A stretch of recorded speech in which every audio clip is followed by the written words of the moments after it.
Last week in the news, I read something that I found very unsettling and caused me to reflect.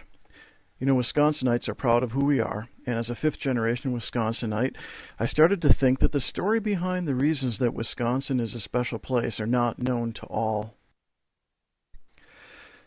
Perhaps my reflection could be shared with others to address the unsettling news I heard last week.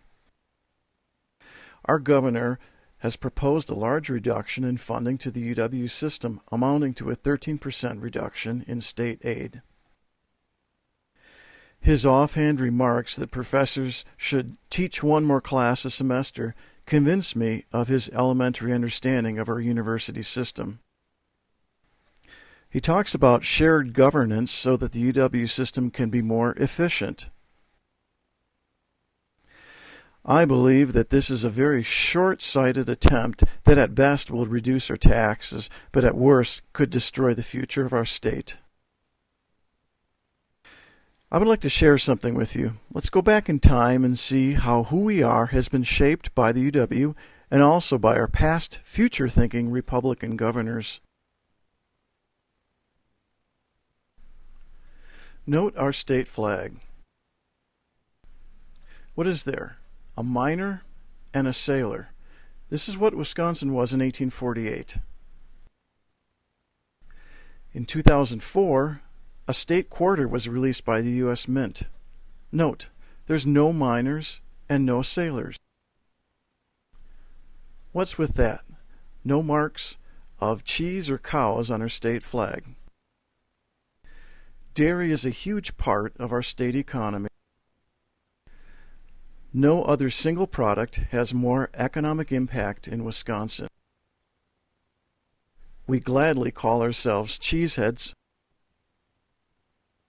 and we share that pride nationally.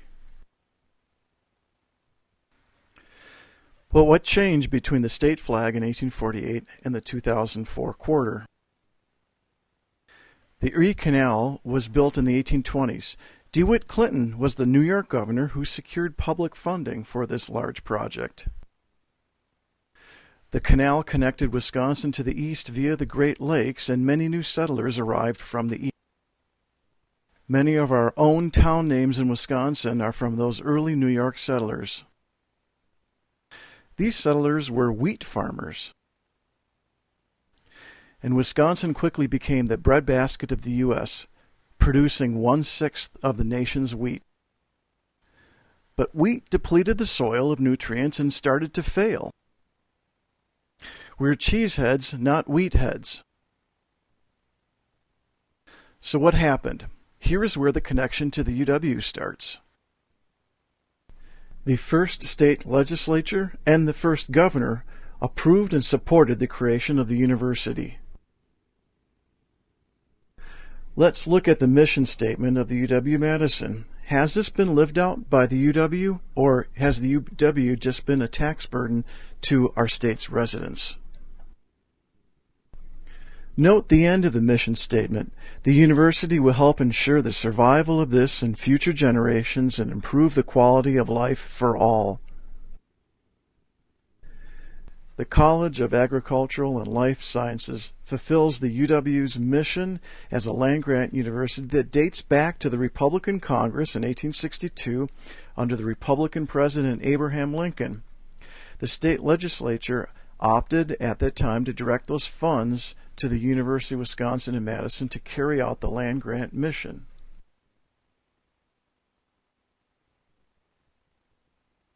The university offered short courses which brought farmers and scientists together.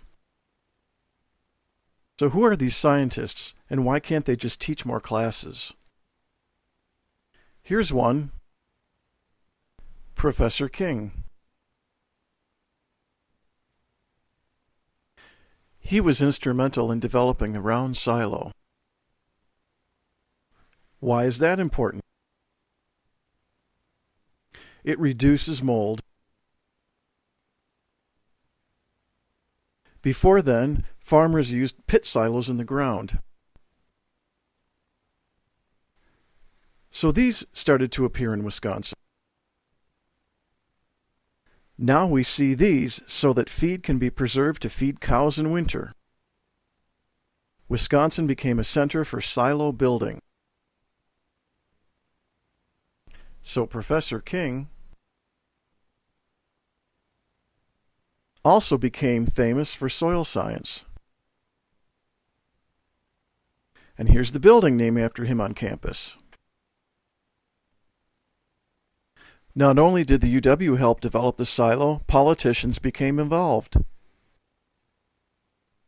Dean Henry of the Ag School and a legislator worked together. Imagine that. Henry's quadrangle looks like this. And Wisconsin farms started to look like this. So now we can do this. This guy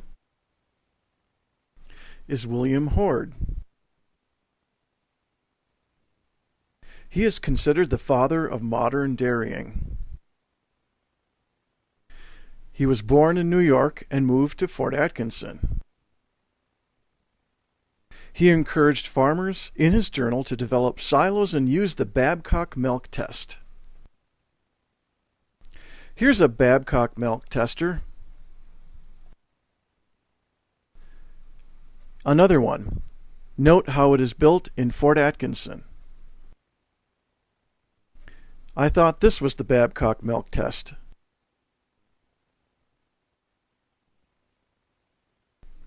Here's Stephen Babcock.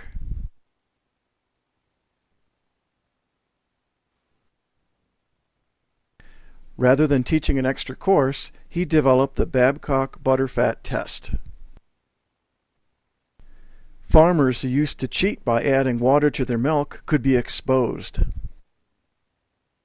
Now you could quickly test the fat content of milk. You could also use the test to identify your best cows for breeding. Here's Professor Babcock.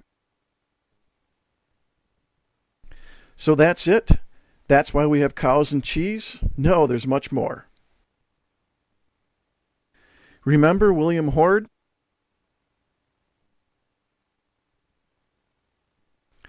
He became a governor of the state, a Republican governor, and used his influence to grow the dairy industry. This Republican governor,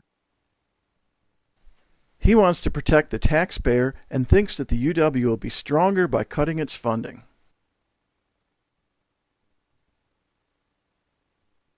Who's this? It's Governor Washburn. He's another Republican governor. But he made the UW stronger by giving the first major gift. Washburn Observatory. Will you be leaving a gift to the university? Let's go back to Governor Hoard. Not only was he concerned about the production of milk, he was concerned about tuberculosis spreading to people and wanted farmers to test their cows. He didn't want us cheeseheads to get sick. This guy, too, didn't want us to get sick. Who is he? He's Harry Steenbach. Rather than teaching an extra course, he discovered how he could irradiate food and cure rickets. This bone disease was all but eliminated from the U.S. because of his research. So thanks to him, guess what Wisconsin food we add vitamin D to? Milk. Here's some rats getting irradiated. Harry Steenbach gave the commercial rights to his research as a gift to the university rather than sell it for personal gain. This was the beginning of WARF. No, this WARF, the Wisconsin Alumni Research Foundation.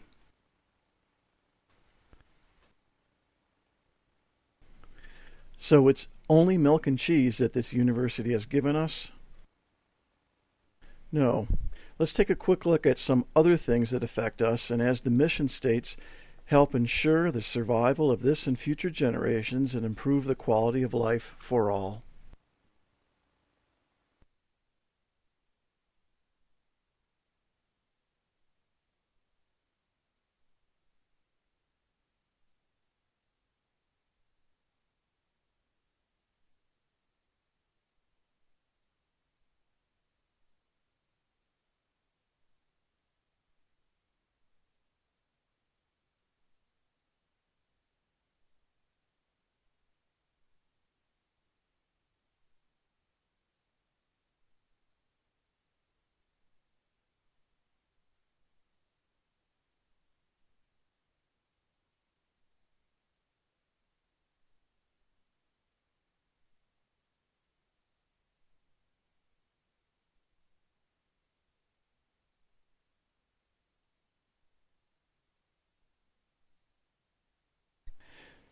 So is a great state university just a tax burden to Wisconsinites that needs to be improved through budget cuts and breaking it apart?